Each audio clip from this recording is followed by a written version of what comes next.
세계 및 전국의 지교회 성도 여러분, 지성전 성도 여러분, 전 세계 인터넷을 통해 예배 드리는 모든 성도 여러분, GCN 시청자 여러분, 창세기 강의 6번째 시간입니다. 지난 시간에는 신과 영의 차이에 대해 말씀을 드렸습니다. 먼저 신은 형상에 중점을 둘 때 붙인다 했고, 영은 마음에 중점을 둘 때 붙인다 했죠. 이걸 아시고 구약 신약 성경 읽어보시면 이해가 잘 되어지게 됩니다. 성도 여러분, 이제부터는 삼위일체 하나님의 호칭들을 하나씩 자세히 살펴보도록 하겠습니다. 먼저 하나님의 신과 하나님의 영입니다. 하나님은 삼위일체 하나님을 종합적으로 부르는 호칭이라 했지요. 기억하시죠? 그리고 신을 붙인 것은 형상에 초점을 둔 구약시대의 표현이고, 영을 붙인 것은 마음에 초점을 둔 신약시대의 표현이라 했습니다. 여기까지는 쉬우니까 이해 이제 잘 되시겠죠? 하나님을 마음으로 느끼지 못한다면 하나님과의 관계는 아무래도 형식적인 차원에 머물게 될 것입니다.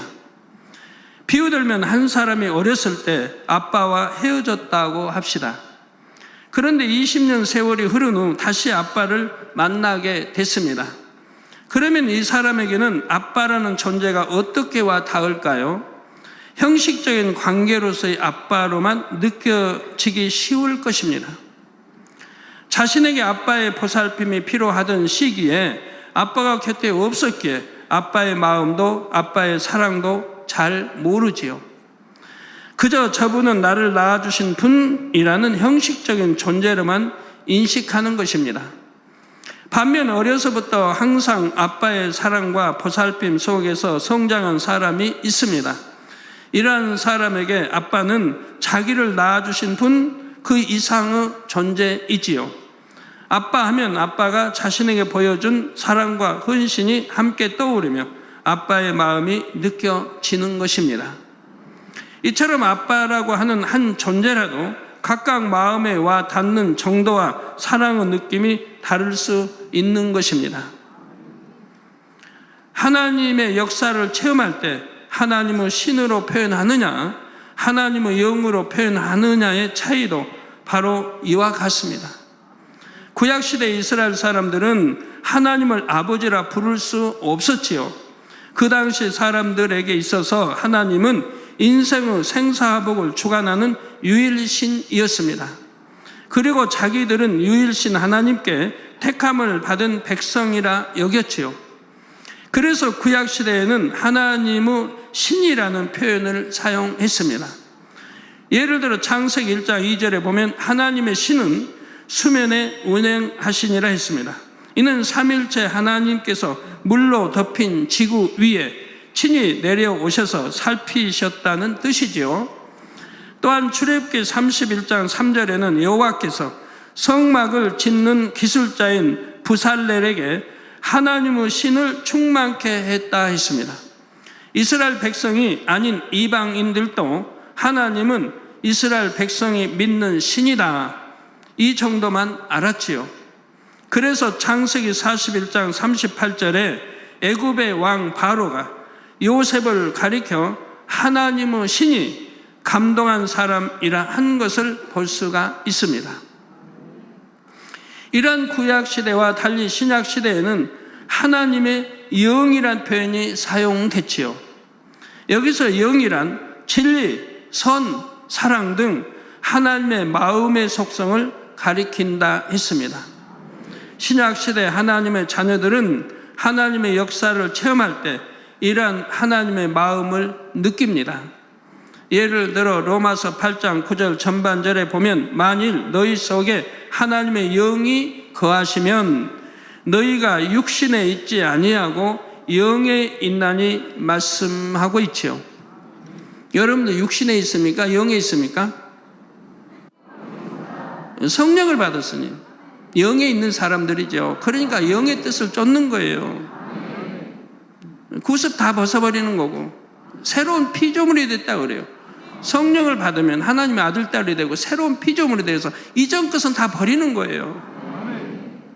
그래서 육신의 생각, 육의 끝은 다 버리고 이제 새로운 피조물, 즉 하나님의 아들로, 딸로서 성장해야 되는 거예요. 여기서 하나님의 영이 그 안에 거하신다는 것은 쉽게 말해 하나님의 마음이 그 안에 임해 있다는 뜻입니다. 곧 하나님의 속성인 진리, 선, 사랑이 그 사람의 마음에도 임해 있다는 뜻이죠. 따라서 이런 사람은 육신에 있지 않고 영에 있다고 하는 것입니다. 물론 신약시대의 사람들의 마음 안에 오신 분은 삼위일체 하나님 중에서 성령님의 분체인 성령이십니다. 그런데 굳이 하나님의 영이라 표현한 이유는 단지 신적인 존재가 우리에게 임했다는 것만 말하고자 하는 것이 아니기 때문입니다. 우리가 성령을 받아 하나님의 자녀가 될 수 있게 하신 하나님의 사랑도 느끼게 하기 위함이지요. 따라서 로마서 8장 14절에도 무릇 하나님의 영으로 인도함을 받는 그들은, 성령의 인도함을 받는 그들은 곧 하나님의 아들이라 했습니다. 여러분, 성령으로 인도함을 받는 여러분들은 하나님의 아들. 딸은 왜 없나요? 이 아들 안에 다 포함되는 거예요. 그냥 성경의 아들 그러면 딸도 포함되는 거예요. 하나님의 아들, 딸 하지 않아도 아들 그러면 딸도 포함되는 겁니다. 신약시대에 믿는 사람들 안에 계시며 진리로 인도하시는 분은 물론 성령입니다. 그런데 성령으로 인도받는다 하지 않고 하나님의 영으로 인도받는다 표현한 이유도 마찬가지입니다. 한 사람 한 사람이 하나님의 자녀가 되기까지 크신 사랑을 베풀어 주신 하나님의 마음을 나타내 주시는 것입니다. 또한 하나님의 마음을 닮아 나가는 사람이 진정 하나님의 아들이 될 수 있다는 의미까지 이 말씀에 담아 놓은 것입니다. 또한 한 사람이 하나님의 자녀가 되기까지는 삼위일체 하나님께서 함께 역사하시지요. 모든 것을 주관하시는 분은 아버지 하나님이시며 예수 그리스도를 믿음으로 죄 사함을 받고 성령을 받아야 죽었던 영이 살아납니다. 이처럼 어느 한 분의 역사로만이 아니라 삼위일체 하나님의 종합적인 역사로 인해 하나님의 자녀가 나올 수가 있습니다. 그래서 하나님의 영이라는 표현이 사용됐지요. 성경에 하나님의 영이 나올 때는 지금 말씀드린 내용을 기억하시면 그 구절이 잘 이해가 되실 것입니다. 성도 여러분, 다음으로 성부 하나님의 호칭인 여호와의 신에 대해 살펴보겠습니다. 여호와란 아버지 하나님의 이름으로 스스로 있는 자라는 뜻이라 했지요.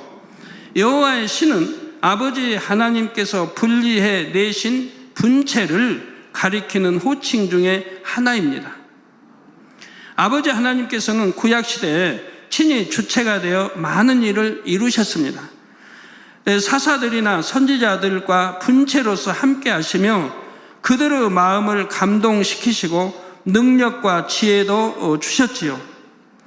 예를 들어 사사기 3장 10절에 보면 여호와의 신이 사사 온니엘에게 임하심으로 그가 전쟁에서 이긴 기록이 나옵니다.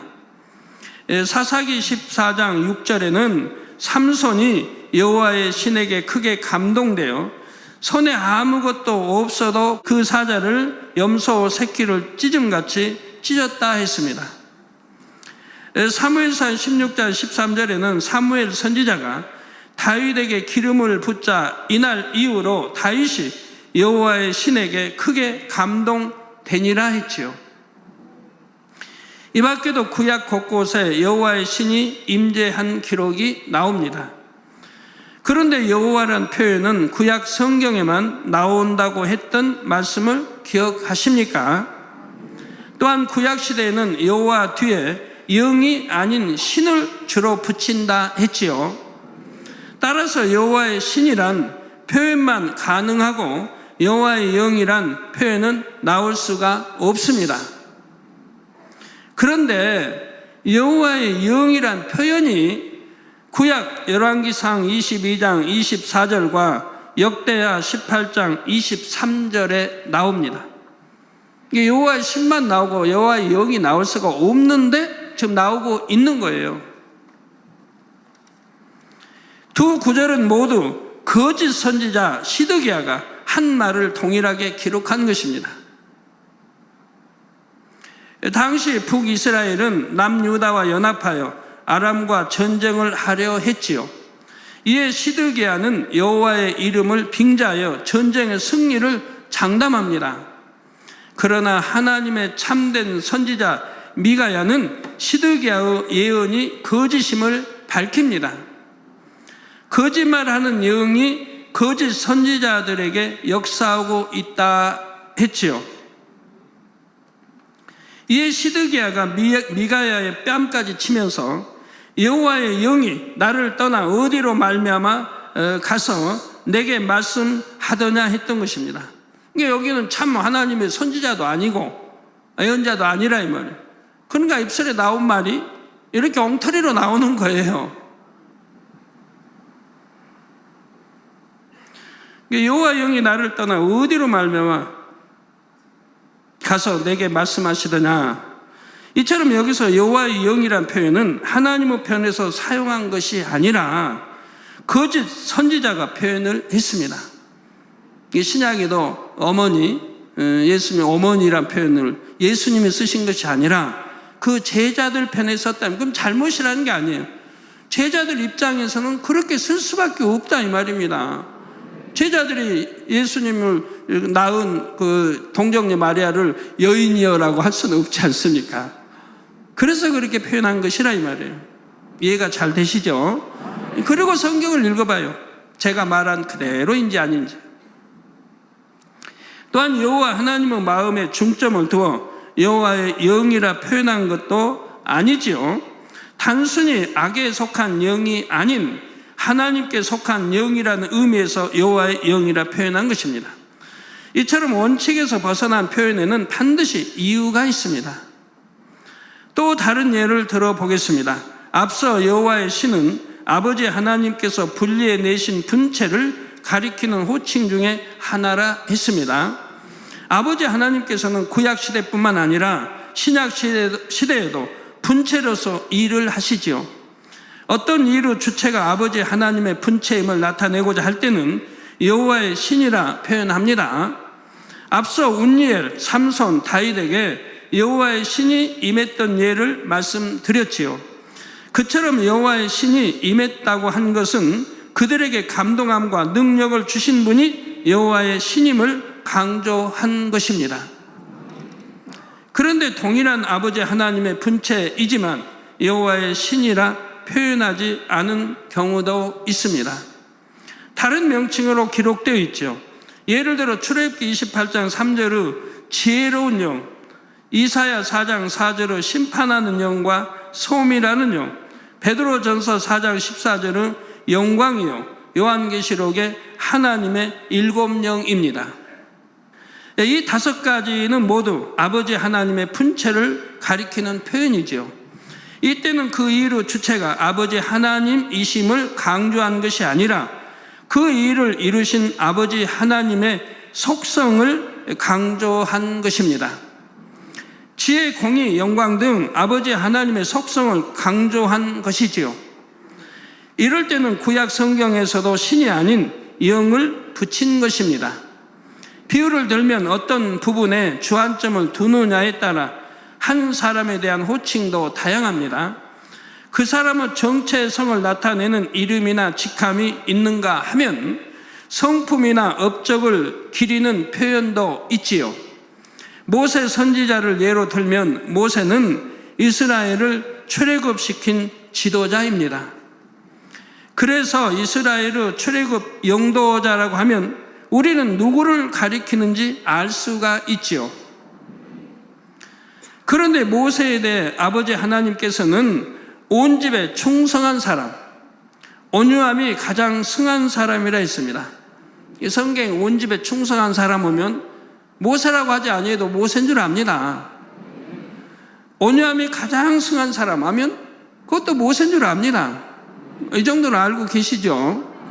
그러니까 모세는 하나님과 대면하여 말씀할 수 있었고 하나님의 옷자락, 뒷모습을 볼 수가 있었던 거예요. 오늘날도 마찬가지인 겁니다. 왜 구약에 모세만 그러라고 성경에 돼 있나요? 모세와 같이 온집에 충성하고 모세와 같이 온유함이 승하면 하나님과 밝게 교통할 수도 있겠고 또한 모습도 볼 수 있는 거지, 구약에 모세에게만 하나님 말씀이다라고 성경에 어디 기록되어 있나요? 아니지 않습니까? 왜 모세는 하나님과 함께 하셨고 음성을 친히 듣고 왜 대면하여 말할 수 있었고 하나님의 뒷모습까지 볼 수 있었는가? 그 이유가 나와 있다 이 말입니다. 성경에 모세하고만 그랬다, 이후로는 그런 사람이 하나 없다고 기록했다면은 그렇다고 하지만 모세 이후로도 하나님과 교통을 이룬 사람들이 성경 구약에 많이 나오지 않습니까? 자, 이때는 모세의 내면 곧 충성됨과 온유함을 강조해서 표현한 것입니다. 이처럼 삼위일체 하나님도 각각의 고유한 명칭이 있는가 하면 속성과 역할을 강조한 명칭도 있지요. 여호와의 신, 주의 영, 성신, 성령은 삼위일체 하나님의 고유한 명칭들입니다. 그런데 각각 분체로 역사하실 때의 역할이나 그때 부각되는 하나님의 속성에 따라서 다르게 표현되지요. 지금부터는 아버지 하나님의 속성을 강조한 명칭들을 하나씩 살펴보겠습니다. 먼저 출애굽기 28장 3절의 지혜로운 영입니다.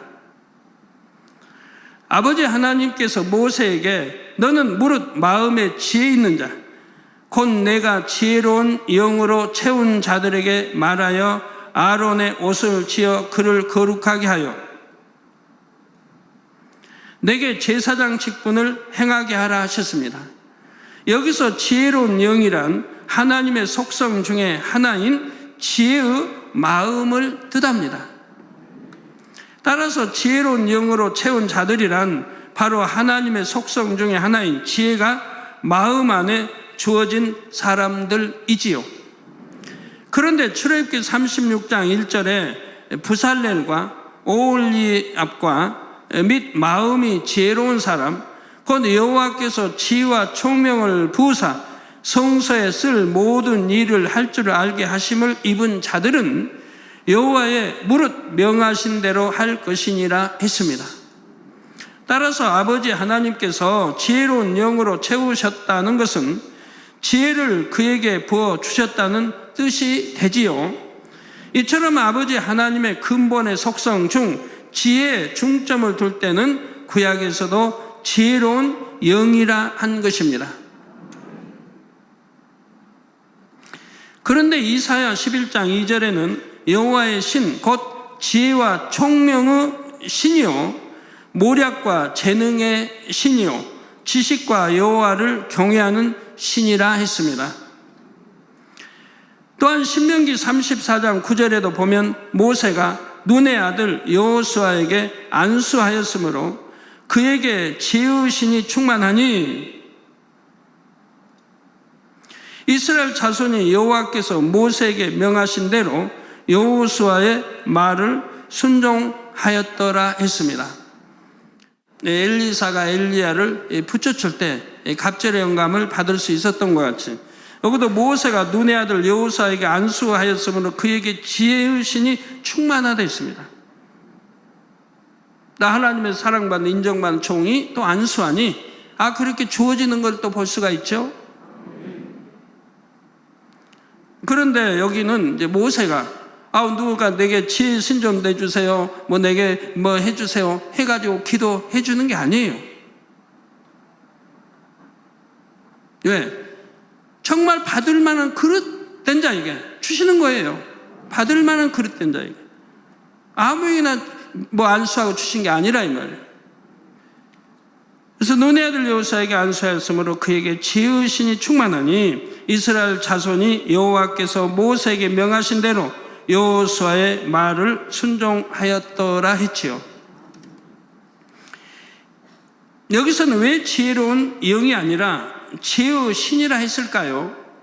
이때는 지혜라는 속성 자체나 역할을 강조한 것이 아니기 때문입니다. 여호와 하나님을 지혜의 근본 대신 신으로 인식하며 기록한 표현이지요. 그러면 우리가 아버지 하나님께 지혜를 구한다면 지혜로운 영을 주세요 해야 할까요? 지혜의 신을 주세요 해야 할까요? 지혜로운 영을 주세요가 맞겠지요. 이제 여러분 아셨기 때문에 지혜로운 영을 주세요 이렇게 기도도 해야 되는 것이라 이 말이에요. 예수의 이름으로 기도합니다. 그거 아니고 예수 그리스도의 이름으로 기도합니다. 아니면 우리 주 예수 그리스도의 이름으로 기도합니다. 이렇게 해야 된다 이 말이에요. 예수의 이름으로 기도가 아니라. 자, 여러분이 하나님의 일을 할 때 특별히 하늘의 지혜가 더 필요하다면 지혜로운 영을 부어주세요 라고 기도하십시오. 그나 뭐 복잡하게 그렇게 안 해도 지와 명철을 주세요 해도 돼요. 그러면 아버지 하나님께서는 여러분에게 지혜로운 영을 주셔서 당면한 문제를 쉽게 풀 수 있게 해주십니다. 야고보서 1장 5절에도 너희 중에 누구든지 지혜가 부족하거든 모든 사람에게 후히 주시고 꾸짖지 아니하시는 하나님께 구하라. 그리하면 주시리라 했습니다. 그런데 누구나 지혜를 구한다고 항상 응답받는 것은 아니지요. 자, 여러분들 지혜 받고 싶으시지요? 그러면 받는 게 어려운가요? 우리 학생들도 어려워요? 지혜를 어떻게 받는 거죠? 지혜 받고 싶은데 지혜를 어떻게 받아요? 여러분 자녀들이 지혜 받아 공부 잘하고 우리 자녀들이 지혜 받아 공부 잘하기를 원하시는 우리 부모님들, 그럼 지혜는 어떻게 받는 건가요? 위로부터 지혜를 받기 위해서는 먼저 아버지 하나님의 마음을 닮아야 합니다. 그래서 야고보서 3장 17절에 오직 위로부터 난 지혜는 첫째 성결하다 했지요. 여러분이 성결되어 하나님의 마음을 닮은 만큼 바로 하나님의 마음에 있는 지혜의 속성이 여러분의 마음에도 임합니다. 지혜의 근본 되시는 하나님의 마음이 지혜로운 영으로 여러분 안에도 채워지지요. 이처럼 위로부터 임하는 지혜는 세상의 지혜와는 다릅니다. 여러분 세상에서 난 지혜 있다 한 분들은 성경에 뭐라고 했어요? 고린도전서에 다 나와 있잖아요. 나는 지혜 없는 자가 되라 했어요. 지혜 없는 자가 되라. 난 세상에 지혜롭다고 생각하시는 분들, 내가 지혜 없는 자가 돼야 된다 이 말. 왜? 세상 지혜는 아무 쓸모가 없으니까. 그건 지혜 없는 자가 되라요. 그리고 하늘로부터 하나님 주신 지혜를 받아야 그게 참 지혜라 이 말입니다. 세상을 지배하고 다스릴 수 있는 지혜인 거예요. 원수마귀를 지배하고 다스릴 수 있는 지혜가 오는 거예요.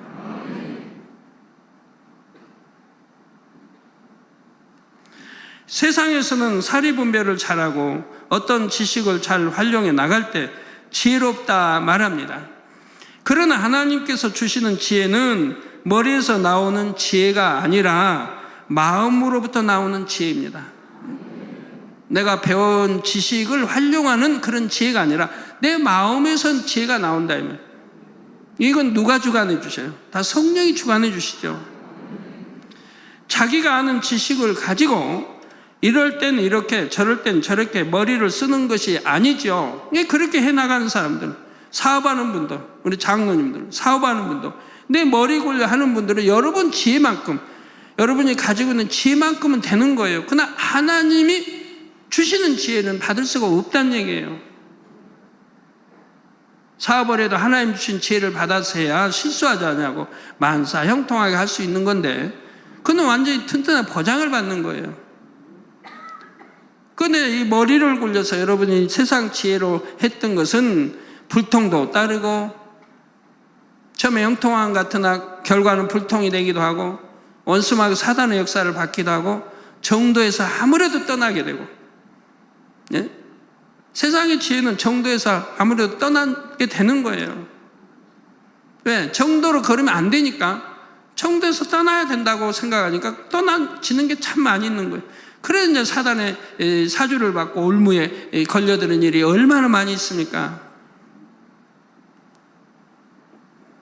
그러나 하나님이 주신 지혜는 사단의 올무 받지도 않고 걸릴 이유도 없는 거예요.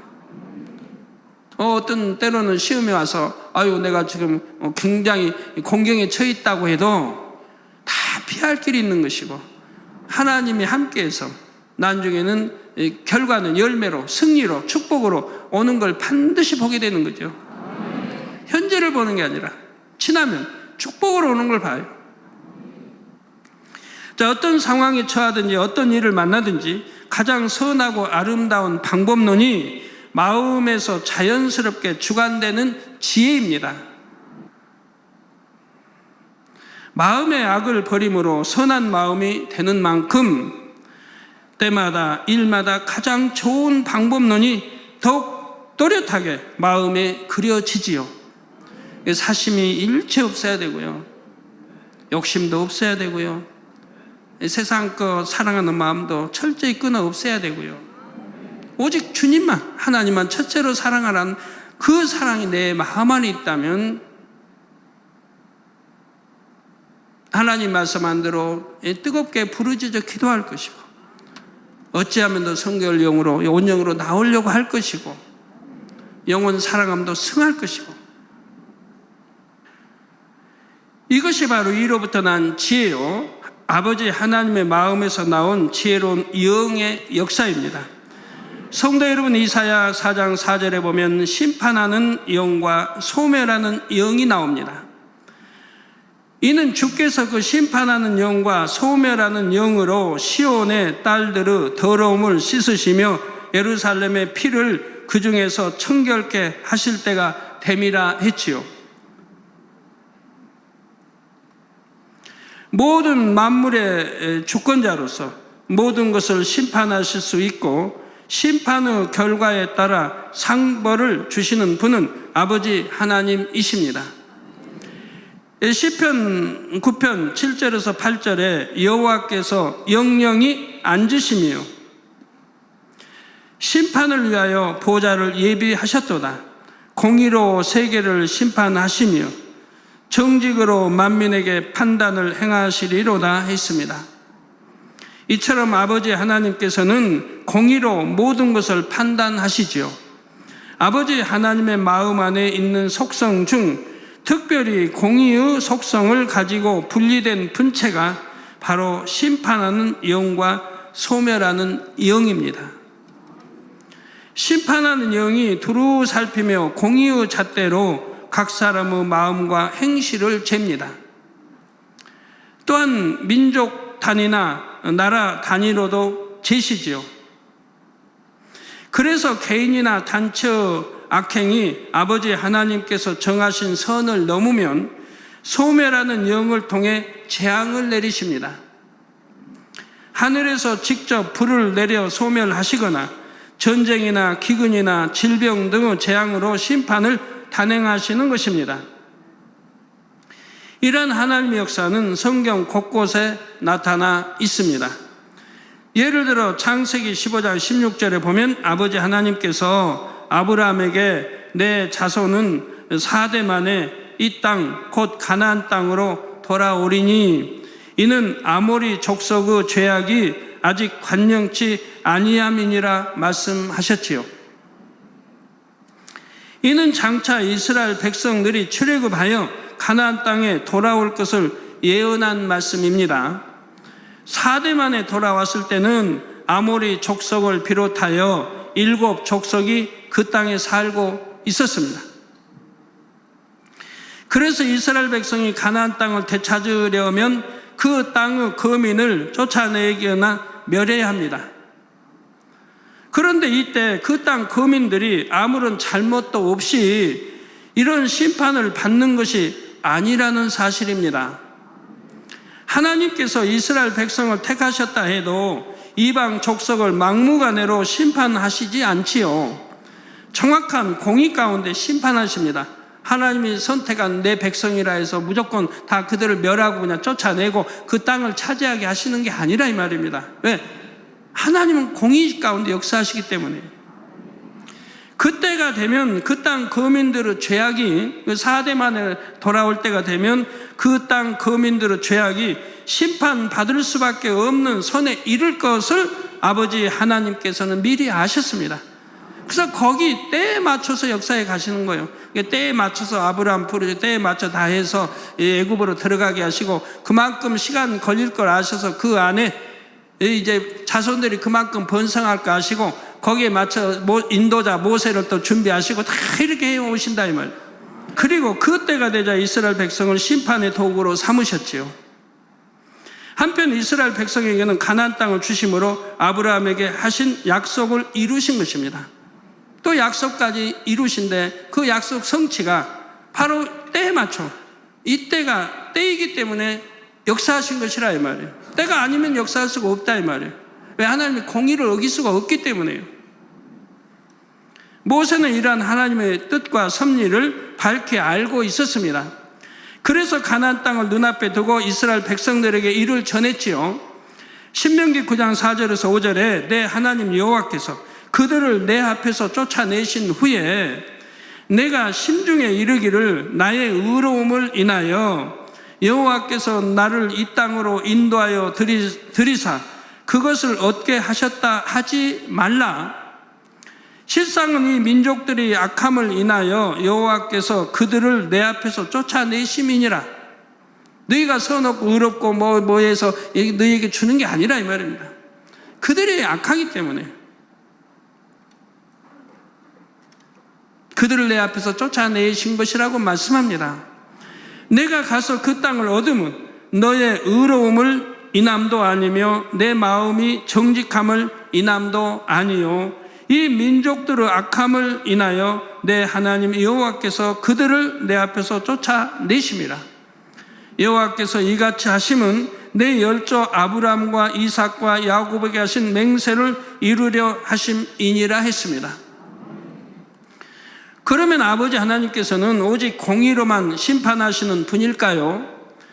요나서를 보면 공의를 뛰어넘는 아버지 하나님의 사랑을 느낄 수가 있습니다.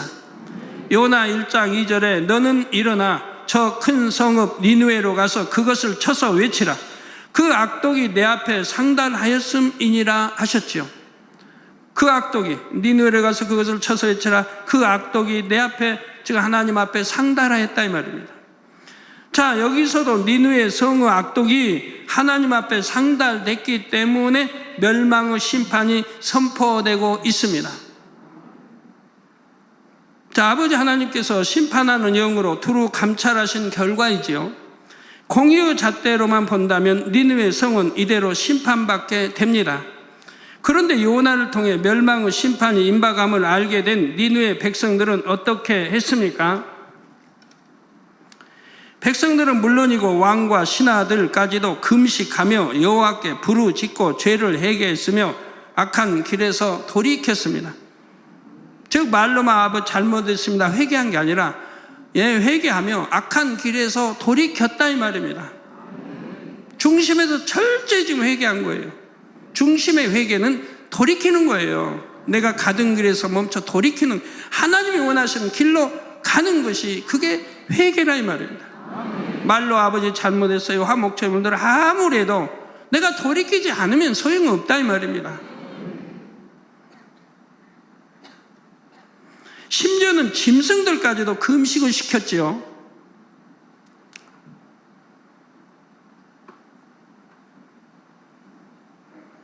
이에 요나 3장 10절에 하나님이 그들을 행한 것 곧 그 악한 길에서 돌이켜 떠난 것을 감찰하시고, 악한 길에서 돌이켜 악한 길에서 떠났다 이 말입니다. 이걸 감찰하시고 뜻을 돌이키사 그들에게 내리리라 말씀하신 재앙을 내리지 아니하시니라 하셨습니다. 우리 아버지 하나님께서는 바로 이처럼 공의를 뛰어넘는 사랑을 나타내십니다. 혹여 환난이나 재앙을 만난 성도님이 계십니까? 더 이상 어려움을 겪지 않기 원한다면 니느웨 백성들처럼 하나님 앞에서 철저히 낮아 지시기를 바랍니다. 죄인의 길로 잘못 갔다 해도 신속히 돌이켜서 의인의 길로 들어서시기를 바랍니다. 그 모든 것을 감찰하시는 아버지 하나님께서 이제 됐다, 더 이상 징계할 이유가 없다고 판단하실 수 있도록 해야 하지요. 반면 나는 범죄해도 아무런 징계가 없다 하는 사람이 있습니까? 그것은 결코 좋은 일이 아닙니다. 이미 하나님의 자녀가 아닐 수도 있기 때문입니다. 히브리서 12장 8절에도 징계는 다 받는 것이거늘 너희에게 없으면 사생자요 참 아들이 아니니라 말씀하셨지요. 육의 부모들도 다른 집의 자녀들이 무슨 잘못을 하더라도 상관하지 않습니다. 이처럼 이미 하나님의 자녀가 아닌 사람은 범죄에도 하나님께서 일일이 상관하지 않으시지요. 물론 마지막 심판 때는 각자의 죄값에 따라 형벌을 받게 됩니다. 범죄해도 징계가 없는 또 다른 경우는 징계가 없는 것이 아니라 징계가 임박한 경우일 수 있습니다. 오래 참으시는 아버지 하나님의 사랑으로 징계가 원래 시점보다 늦춰졌을 뿐이지요. 아버지 하나님은 자녀들을 징계하시기 전에 자녀들이 스스로 돌이키길 원하십니다. 어느 부모가 자녀를 체벌하기 좋아하겠습니까? 매를 맞는 자녀도 아프지만 때리는 부모도 마음이 심히 아프지요. 그래서 부모가 매를 들기 전에 자녀가 스스로 돌이킨다면 이는 더없이 좋은 일입니다. 그러나 자녀가 스스로 뉘우칠 기미가 안 보이면 부모는 매를 들 수밖에 없습니다. 부모가 진정 자녀를 사랑한다면 자녀가 잘못되는 것을 보면서도 그냥 놔둘 수는 없는 것입니다. 나는 범죄에도 징계가 없어요 하는 분들은 징계가 임하기 전에 스스로 돌이켜다오 하시는 아버지 하나님의 마음을 느끼시기 바랍니다. 또한 그만큼 징계가 코앞에 임박했다는 사실도 깨달아야 하지요. 더 이상 징계를 늦출 수 없는 공유 시점에 이르면 어떠한 징계가 임할지 알 수 없습니다. 그토록 오래 참으신 아버지 하나님의 사랑이 결코 헛되지 않게 하려면 지금 바로 죄에서 돌이켜야 하지요. 그러므로 혹여 어둠 가운데 있는 분이라면 지금 이 시간부터 빛으로 나오시기를 주님의 이름으로 부탁드립니다. 들으신